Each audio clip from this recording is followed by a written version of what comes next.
Nuevamente a esta sesión de blindaje corporativo socialmente responsable, en donde vamos a ver en primer lugar lo que fue la reforma laboral de 2012, la reforma a la Ley Federal del Trabajo referente al tema de subcontratación o outsourcing y las implicaciones que tuvieron estos cambios hasta lo que se dio con la reforma de 2021, en donde se prohíbe formalmente la subcontratación y se reformaron varios artículos de la Ley Federal del Trabajo, así como de otras legislaciones relacionadas con materias accesorias en cuanto a la seguridad social y también en cuestiones de legislación fiscal que tiene relación con la materia laboral. En ese sentido, el outsourcing o subcontratación, o incluso también llamado tercerización o externalización, es que una empresa contrata a una agencia especializada o una empresa especializada en realizar tareas que no domina. Uno de los objetivos más buscados por los empresarios en ese sentido es aumentar la rentabilidad y la productividad de sus organizaciones. Y una forma de lograrlo es justamente a través de externalizar determinados servicios que no conforman parte del objeto social de esa empresa. Y de esta manera conseguir mayor rendimiento, calidad y también un ahorro importante en la forma que los costos fijos puedan ser costos variables, sobre todo en las cuestiones de capital humano. Y de acuerdo a esta definición que se puede encontrar en Wikipedia, en Internet, vemos que en los años 70 en México, en los años de 1970, en esa década, el outsourcing empezó a tener más fuerza en nuestro país, pues resultaba más efectivo y económico contratar a expertos externos que tener que mantener y desarrollar un departamento de manera interna y sobre todo contratar personal especializado y personal técnico en diferentes áreas profesionales y desarrollarlo desde su contratación. En ese sentido, las capacitaciones el propio desarrollo de este capital humano resultaba costoso para las empresas y consideraron que era mejor obtener personal externo ya capacitado previamente que fuera capaz de desarrollar esas tareas sin necesidad de invertir en su desarrollo, digamos, llamándole personal ya capacitado, ya formado. Y eso es como se empezó a introducir la figura en México. Sin embargo, lamentablemente, ante las oportunidades de mercado que tuvieron diferentes figuras, propusieron planeaciones fiscales agresivas y otro tipo de cuestiones y distorsionaron lo que era el outsourcing, que incluso en otros países donde surge, ya habíamos visto que es Estados Unidos,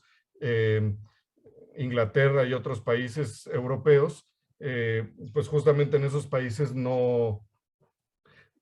se manejaban esas planeaciones fiscales agresivas, sino que realmente sí se justificaba por la especialización que requería ese personal. En México se empezó a manejar otro tipo de personal no tan especializado, no tan técnico, y simplemente lo vieron como una estrategia y una oportunidad de evadir costos laborales y fiscales, y es así como se empieza a convertir en una costumbre más desarrollada en el país y finalmente empieza a replicarse y empiezan a surgir cada vez más empresas de este tipo en donde trasladan personal de una empresa a otra. Dentro de los grupos empresariales más grandes empezó también a darse el llamado insourcing, precisamente aplicando las mismas técnicas y sobre todo buscando reducir costos. Ya no se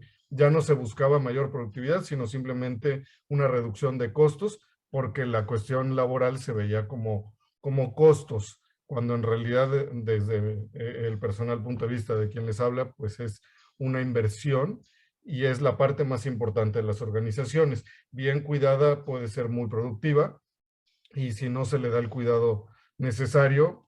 puede provocar contingencias y problemas legales que de otra manera se podrían evitar si es que se toman las medidas adecuadas y no se pierde de vista que finalmente no hemos dejado de hablar de seres humanos.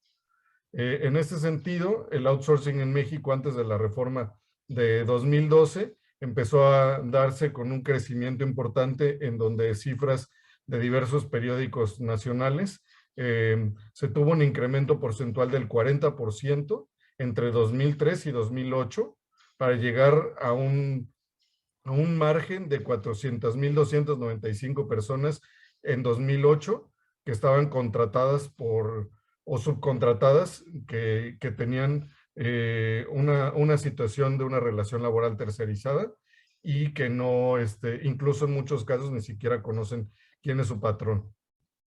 En ese sentido, de 2009 a 2012 hubo otro incremento de alrededor del 40% y justamente la cuestión del outsourcing dejó de ser una excepción y se convirtió en algo muy utilizado y una costumbre bastante recurrente en diferentes organizaciones de muchos tamaños y de diferentes actividades, siendo la mayoría de los casos situaciones donde no se justifica por su carácter especializado, en donde muchas veces se terceriza personal que sí realiza funciones dentro del objeto social de la organización, o también que incluso comparten puesto o funciones, tareas con otras personas dentro del mismo organismo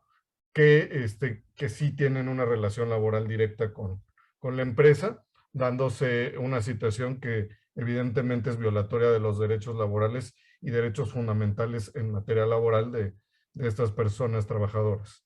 En ese sentido, el tema se empezó a salir de control, tanto desde el punto de vista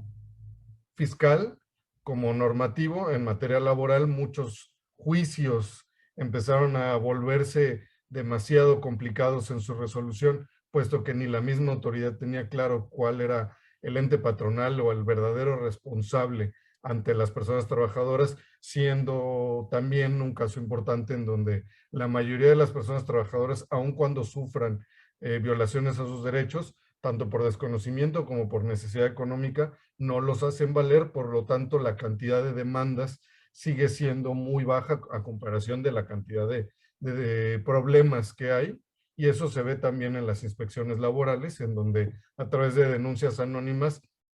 se empezaron a ventilar muchos casos de irregularidades que luego no llegaban a un juicio o a ventilarse ante las autoridades competentes de las juntas de conciliación y arbitraje, tanto a nivel federal como a nivel local en las diferentes entidades federativas del país. Y es así como la Secretaría del Trabajo empezó a ver diferentes situaciones y a plantearse una iniciativa que pudiera reformar este tema. Esto se traslapa con el atraso que tenía, sobre todo en materia procesal, la materia laboral en México, puesto que desde 1980 no se había reformado en materia procesal. El procedimiento resultaba ya bastante obsoleto para los cambios que trajo el Internet, las nuevas tecnologías de la información, el nuevo milenio, y en ese sentido, pues ya urgía una reforma laboral, también en materia sustantiva, puesto que la parte sustantiva, que es, digamos, todos los conceptos, definiciones, los principios y todo lo que hay detrás del derecho laboral y los derechos justamente de las personas trabajadoras, de las personas empresarias, etcétera. Y toda esta parte no se había reformado desde que se promulgó la Ley Federal del Trabajo de 1970. Entonces urgía una reforma. Los diferentes partidos políticos que existían en ese momento empezaron a discutir, empezaron a proponer diferentes iniciativas que no llegaban a cristalizarse por diferentes controversias políticas, hasta que finalmente el 1 de noviembre de 2012 entra en vigor la reforma laboral de 2012, que sí incluye cambios y una regulación, la primera regulación en materia de outsourcing o subcontratación en México,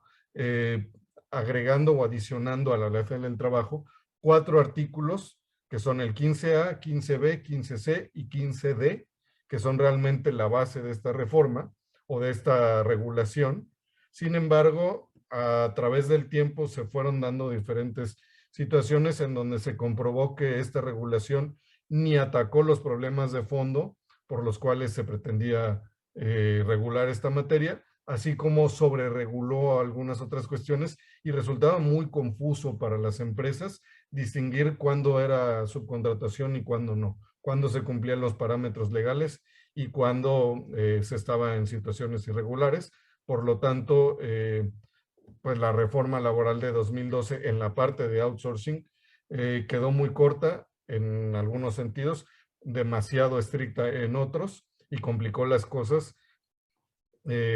provocando que finalmente con el tiempo se tuviera que requerir una reforma adicional, que es lo que acabamos de tener en este año 2021. Si de por sí es complicado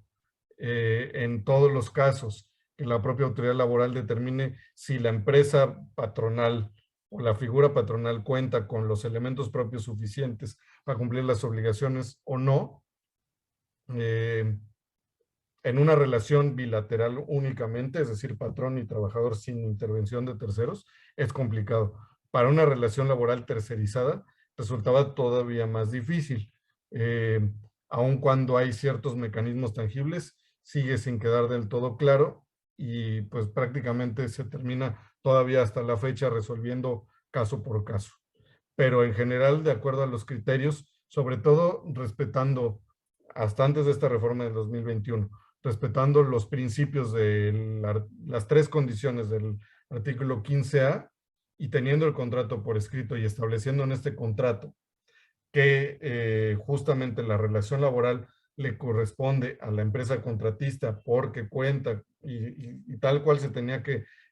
poner por escrito la formulita, cuenta con los elementos propios suficientes para cumplir con las obligaciones con las personas trabajadoras y por lo tanto queda obligada a liberar eh, absolutamente y sin causar ninguna situación a la empresa contratante. De lo contrario, se hará responsable de pagar los daños y perjuicios y todos los contratos tenían que seguir esta formulita y ya hasta lo tenían por formato, porque de lo contrario, pues empezaban a tener problemas en este punto y en donde resultaba que aun cuando pues hicieran toda su estrategia, toda su planeación fiscal y lo que quisieran, ante un juicio terminaba que la Junta de Conciliación y Arbitraje condenaba como patrón a la empresa contratante y entonces no le servía de nada la subcontratación y en muchos casos pues terminaban pensando, pues para que lo subcontraté mejor hubiera contratado directamente yo al personal. Que en realidad, en lugar de establecer que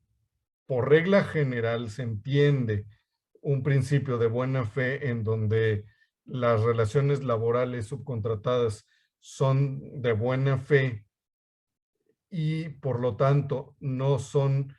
con el fin de disminuir derechos laborales, y eso debería de haber sido el principio que se pretendía establecer, resultó todo lo contrario. Entonces se presume por parte de la autoridad laboral, tanto en un juicio o en inspecciones, desde 2012,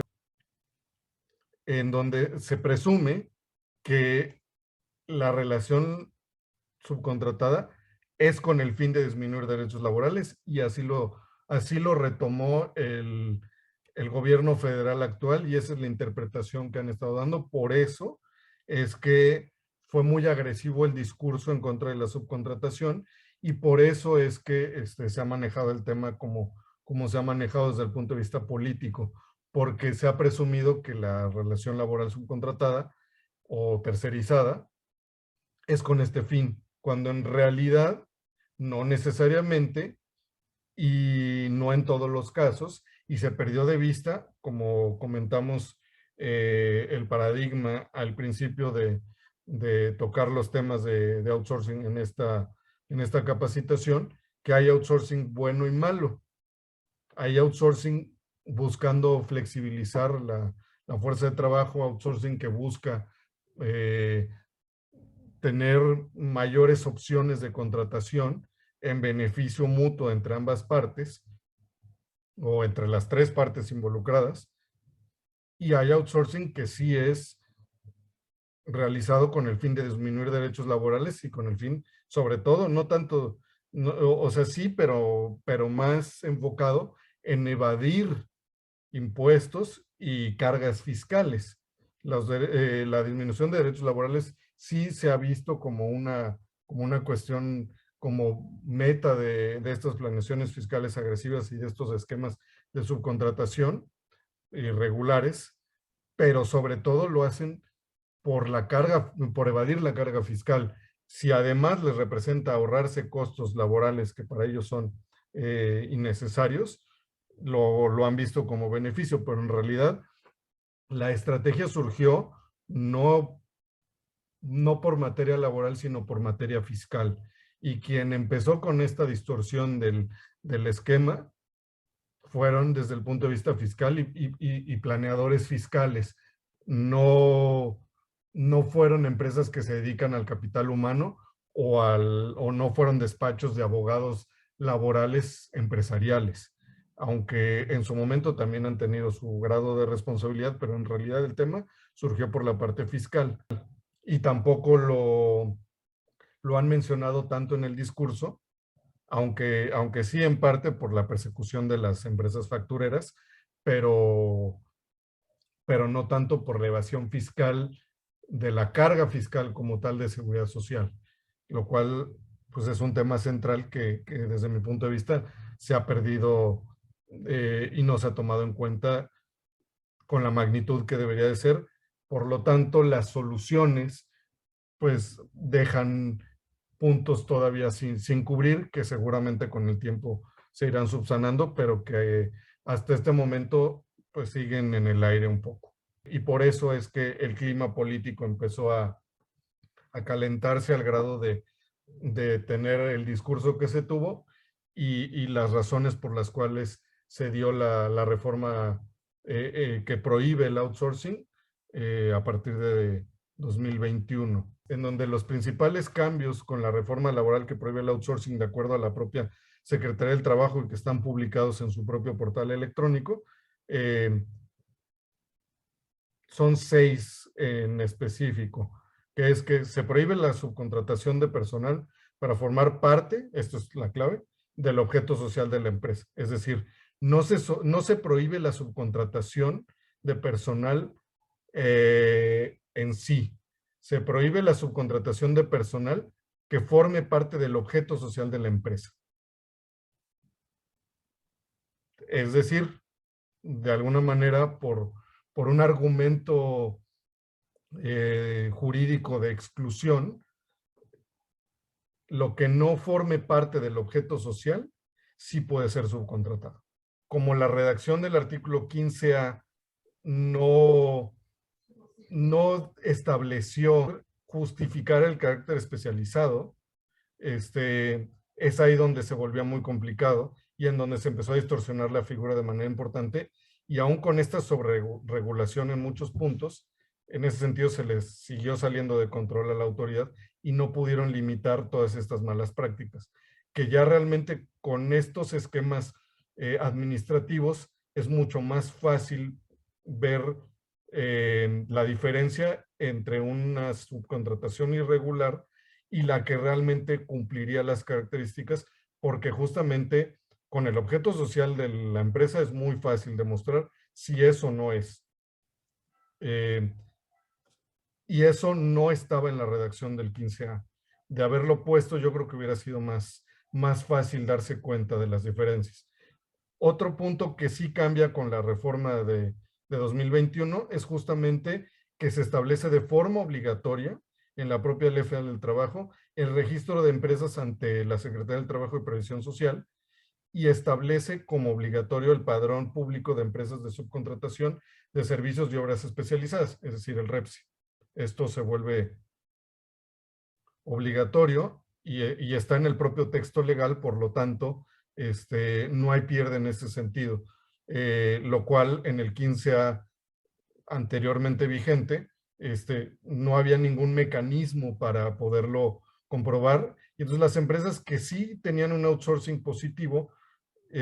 no podían demostrarle a la autoridad claramente que sí cumplían la norma, que sí cumplían la ley y que no buscaban disminuir derechos laborales ni mucho menos, y esa presunción que debió de haber sido en sentido contrario, pues le resultaba contraproducente porque les obligaba a probar un hecho negativo, lo cual es sumamente complejo. En cambio, con una redacción más clara de ese propio artículo, hubiera sido más sencillo. Creo que en esto sí ayuda esta nueva reforma. Un plazo de 3 meses para los patrones reales y ese es el concepto que manejó la Secretaría del Trabajo, para que incorporen a su nómina a los trabajadores subcontratados. Este plazo ya transcurrió en su momento, pero es algo que sigue en cuestión, porque justamente cada vez que surja una nueva relación laboral dentro de esa situación tercerizada, va a volverse a materializar ese principio, en donde lo que quiere la Secretaría del Trabajo y la autoridad laboral, en ese caso, es que quede claro que el patrón real, como ellos le llaman, es quien debe hacerse responsable y debe regularizar su situación, tanto lo que había antes de que entrara en vigor esta reforma, cuyo plazo ya transcurrió, como lo que suceda de ahora en adelante, y que si por alguna razón, por alguna situación, se da un escenario en donde se vuelve a estar en un estado irregular, se tenga que regularizar inmediatamente. Ahí ya el plazo ya no es de 3 meses, sino es inmediato, porque cualquier irregularidad que detecte la autoridad laboral, ya sea en una inspección o porque haya un juicio, etcétera, pues será sancionada en los términos que esta reforma ha aplicado, incluyendo el cambio de redacción del artículo 1004C,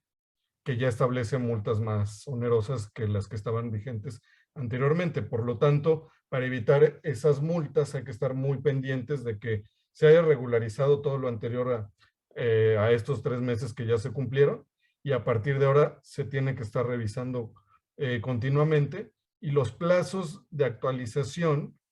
son bimestrales, de acuerdo a la actualización de los reportes de seguridad social. Entonces, conforme, eso es un buen mecanismo para estar al tanto de cualquier situación, porque va a haber rotación de personal, y sobre todo en estas empresas de servicios especializados, la rotación es bastante alta. Por lo tanto, es un punto que se tiene que estar actualizando continuamente. Otro punto es que se regulará la subcontratación de servicios distintos de la actividad esencial de la empresa contratante. Es decir, todo lo que sea distinto a la actividad del objeto social de la empresa, es válido, no está prohibido, pero tendrá que ser regulado, y los lineamientos para esto es justamente el REPSE, es un mecanismo que ya tiene sus lineamientos aprobados, pero también la Secretaría del Trabajo tendrá que ir publicando los diferentes lineamientos y políticas de acuerdo a estas regulaciones que se vayan dando con el tiempo, porque se va a reformar y se va a actualizar el reglamento de inspecciones, se va a seguir actualizando las normas oficiales mexicanas de seguridad y salud en el trabajo, que también son obligatorias, y también las regulaciones internacionales, porque México va a seguir firmando y ratificando convenios de la OIT, etcétera. Entonces, todo esto se tendrá que seguir revisando conforme las regulaciones que vaya sacando la autoridad con el tiempo. Otro punto es que si la contratista incumple, la empresa contratante va a ser responsable solidaria con el trabajador. Esto ya aplicaba porque la consecuencia del artículo 15A era esa, justamente, que como se establecía que el patrón, que la empresa contratante iba a ser considerada para los términos legales como patrón. Eso es la responsabilidad solidaria, que ya estaba definida en el artículo 15A de la Ley del Seguro Social, que estaba vigente y que esa parte no cambió, pero no en la Ley Federal del Trabajo, no con esa redacción, y el concepto de responsabilidad solidaria se conocía y se aplicaba incluso en la jurisprudencia, pero en el texto de la Ley Federal del Trabajo no estaba escrito, y ahorita sí ya lo agregaron. Entonces, realmente la consecuencia anterior y la consecuencia ya vigente con esta reforma, para efectos patronales es la misma. Sin embargo, ya los mecanismos son más claros, y sobre todo para efectos de resolución de controversias debe ser más evidente para la autoridad cómo sancionarlo. Pero ya existía eso, o sea, no cambió el principio, pero ya se tienen más elementos, y es por eso que este cambio es importante. Por último, el último cambio que establece el propio portal de la Secretaría del Trabajo es que el reparto de utilidades va a ser de 3 meses de salario, es decir, 90 días de salario, o el promedio de lo recibido en los últimos 3 años. Y así es como lo establecieron, y eso está ya redactado en la propia Ley Federal del Trabajo, pero es muy confuso, porque en realidad no cambian las reglas anteriores, y el principio del artículo 127 de la Ley Federal del Trabajo sigue vigente, y eso está vigente desde antes. Incluso en la reforma de 2012 solo se agregó el párrafo 4 bis, pero no se cambió la forma de calcularlo ni nada. Y la verdad es que yo, confesándolo, realmente yo no tengo muy claro cómo van a calcular las empresas estos 3 meses de salario si la forma matemática de calcularlo es diferente, porque no se calcula así. En realidad se calcula por los días trabajados y por el monto del salario. Entonces, supongo que es un tope y va a funcionar de acuerdo a lo que yo interpreto de la redacción, que va a ser un tope tanto máximo como mínimo. Y van a buscar un rango de acuerdo a los cálculos que se han venido haciendo desde siempre, para que quede entre este rango, entre 3 meses de salario o 90 días de salario, o el promedio recibido de los últimos 3 años. Sobre todo, en realidad este punto se estableció para que las empresas que tradicionalmente no han repartido utilidades ya lo hagan con esta base y que por lo menos cumplan estos estándares. Pero en realidad la fórmula matemática que ya se venía aplicando sigue vigente, no fue derogada, y resulta un poco confusa en ese sentido. Entonces vamos a ver qué tantas controversias hay con la comisión mixta de reparto de utilidades en las empresas, sobre todo en las empresas más grandes que tienen sindicato y que tienen más intereses ahí involucrados, y qué tantas controversias hay en ese sentido y cómo terminan calculándolo y qué tanto resuelve en un sentido o en el otro la autoridad laboral, sobre todo ya en este caso, cuando ya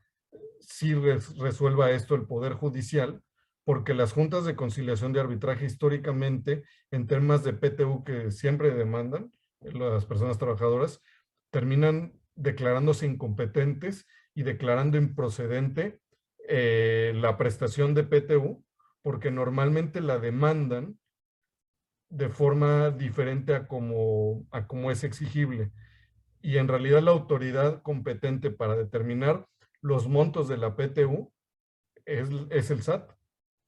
Y en la gran mayoría de los casos es el SAT quien resuelve las controversias sobre si el monto calculado es correcto, tanto en la declaración fiscal como en el reparto de utilidades, y las juntas de conciliación de arbitraje se lavan las manos, salvo casos muy contados donde sí se demandaba poniendo modo, tiempo y lugar y las circunstancias, y estableciendo que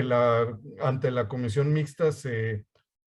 estableció una controversia que la comisión mixta no pudo resolver, que la parte patronal no resolvió conforme marca la ley, en este caso del funcionamiento de la comisión mixta, y por lo tanto no se está demandando lo que corresponda de PTU, sino realmente que la declaración fiscal fue esta, que este monto no es correcto, que se estableció la controversia y que la parte patronal no siguió lo que le recomendó la comisión mixta. Por lo tanto, es ahí donde en teoría la autoridad laboral debería resolver. Pero la verdad es que es un tema bastante complejo, y yo diría que incluso oscuro hasta este momento por cómo está redactado esta reforma en la Ley Federal del Trabajo, pero bueno, ya lo iremos viendo y caso por caso se irán resolviendo.